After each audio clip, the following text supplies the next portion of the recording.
सभी को मेरा नमस्कार। जो मेरे से उम्र में बड़े हैं उनको प्रणाम। आदरणीय मंचा सिंह, हमारी बिटिया रानी प्रियंका, साथ ही में मंच पर आसीन संध्या जी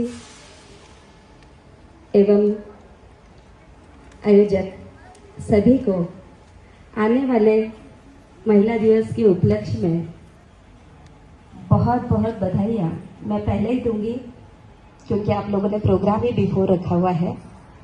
वैसे तो महिला दिन के उपलक्ष्य में महिलाओं को हर दिन ही बधाई देना चाहिए, क्योंकि हर कार्य करने में हमारी महिला सक्षम है। उनको महिलाओं को सबसे ज्यादा सपोर्ट कौन करते हैं, बता सकते हैं आप लोग?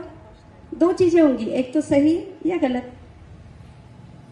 आपको सपोर्ट कौन करते हैं, आप बता सकते हो?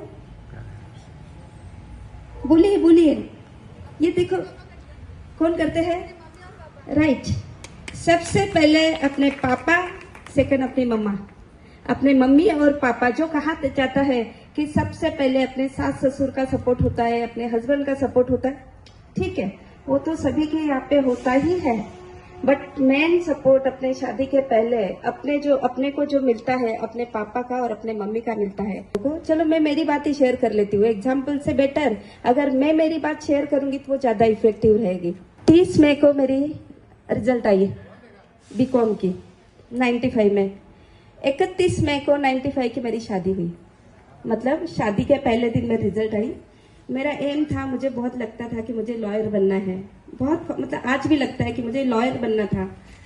बट शादी के बाद सबने कहा कि तुम्हें शादी के बाद लॉयर बनने को मिल जाएगा, बहुत बड़ा परिवार है, कभी मना नहीं करेंगे। ठीक है, ओके। सभी वैसे शादी के बाद बोलते हैं ना प्रियंका, कि शादी होने के बाद तुमको मैं तुम्हारी इच्छा पूरी करने दूंगा, या सासू माँ है तो दूंगी। बट कितनी होती है आप लोगों को पता है, मुझे भी पता है। मुझे एडमिशन के लिए हाँ कहा गया, मैंने एडमिशन लिया। एडमिशन लेने के बाद 1 साल जैसे ही होता है मुझे कहा गया कि एडमिशन यहाँ पे क्लोज कर दो। ऐसी थी कि मेरी मन में ही रह गई, मैं ना नहीं बोल पाई। आखिरी में ससुराल था, जैसा आपका ससुराल है वैसा मेरा ससुराल था। फैमिली मेरी ससुराल की एजुकेटेड, आप सभी को पता है। फिर भी मैंने पापा के सामने रखा, पापा मुझे पढ़ना है। पापा ने कहा ठीक है पढ़ना है तो ये चीज में नहीं जाओगे आप लॉयर में। लॉयर हम जितना चाहे खड़े कर सकते हैं, अपना एजुकेशन फील्ड है। सोचिए, ये अपना एजुकेशन फील्ड है। अगर वो टाइम में कहा हुआ, मुझे आज लगता है कि जो पापा ने कहा था सही कहा था, क्योंकि मैंने उस समय में मेहनत करके, आप लोगों को पता है कि शादी होने के बाद एक लड़की जब ससुराल आती है तो बहुत सारी बातें बदलाव होती है। ससुराल के बहुत, मायके की बहुत सारी चीजें अलग होती है, ससुराल आने के बाद ससुराल की चीजें बहुत सारी अलग होती है। उसमें ढलना या ढालना बहुत अलग बात होती है। मैंने एमए किया। एमए करने के बाद कहा गया कि तुम एमएड कर लो। उस टाइम में मेरे को टफ जा रहा था, पढ़ाई नहीं कर पा रही थी। घर में लिटरली मम्मी जी को पता नहीं था कि मैं एजुकेशन कर रही हूँ। जब मैं एजुकेशन करना, मतलब नाइट में एग्जाम करना, दिन भर काम करना, थक जाती थी।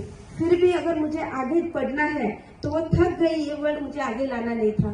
तो मैंने उस टाइम में, उस समय में मैंने एमएड की स्टडी किया। नाइट में स्टडी करती थी, दिन में उठ के काम करती थी। फिर एग्जाम को जाते समय मम्मी जी को बोलती थी आज मेरा पेपर है, तो डांट मिलती थी कि एग्जाम क्यों देना है, तुमको कहाँ सर्विस करना है, जाके कोई एग्जाम देना नहीं है। पापा बोलते थे उसको पेपर को जाने दो।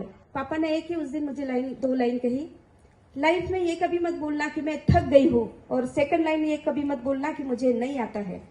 ये 2 लाइन को अगर लाइफ में लेके चलेगी तो हमेशा तू सक्सेस रहेगी। वही चीज आज तक मैंने मेरे डिक्शनरी में से निकाल के साइड में रख दी है कि मुझे नहीं आता है, सेकंड में थक गई हूँ। आज तक मैंने किसी को ये नहीं कहा थकने के बाद भी मैं थक गई हूँ, और ये चीज कभी नहीं कहा मुझे नहीं आता है, फिर भी मैं कहती हूँ मैं ट्राई करूंगी, मुझे आता है, मैं सीखूंगी।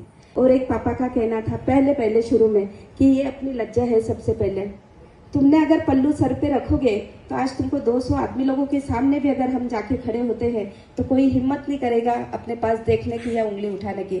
तो सबसे पहले अपनी मान मर्यादा बोला तो अपना सर और सर का पल्लू, एटलीस्ट साड़ी, बोथ साइड कंधे पे साड़ी लो, ये आपकी मान मर्यादा है, आपके संस्कार है। मम्मी जी का एक बात आप लोगों को शेयर करना चाहूंगी। मम्मी जी के साथ में मैं आज 30 साल तक रही हूँ। मम्मी जी के साथ में मैं 30 साल तक रह रही हूँ। आज मुझे मम्मी नहीं है, मुझे पापा नहीं है, मुझे ससुर नहीं है, मुझे जो कुछ है हमारी मम्मी है। मैं अगर कुछ समय के लिए घर पे नहीं पहुंचती हूँ तो मम्मी जी का कॉल आता है कि बेटा तू जिमी की, मतलब बेटा तुमने खाना खाया क्या। इतना कौन पूछता है, माँ पूछती है ना। तो मेरे लिए आज सासू माँ ही मेरी माँ है। जितने साल तक मैं मेरी माँ के पास नहीं रही, उतने साल से ज्यादा आज मेरी सासू माँ के पास रही हूँ।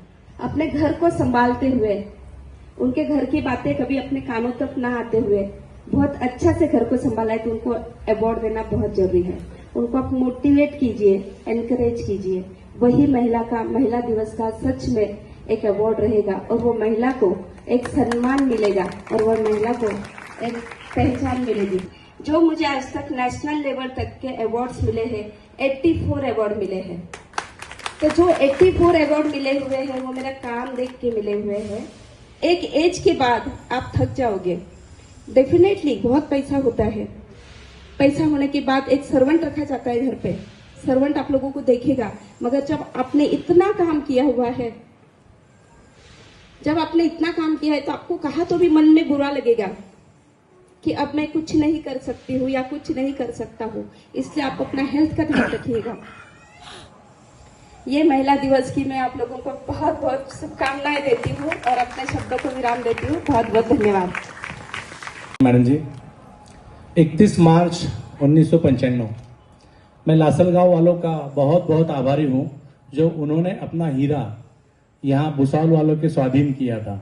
एक बार जोरदार तालियां बता दीजिए भाभी जी के लिए, क्योंकि भाभी जी का पियर जो है लासलगांव का है, ये शायद थोड़ा सा तो बहू रानी को पूरा रेस्ट जो है भाभी जी ने करने दिया और जो ट्रीटमेंट, जहां ट्रीटमेंट, जैसा ट्रीटमेंट कहा वैसा भाभी जी ने लिख दिया।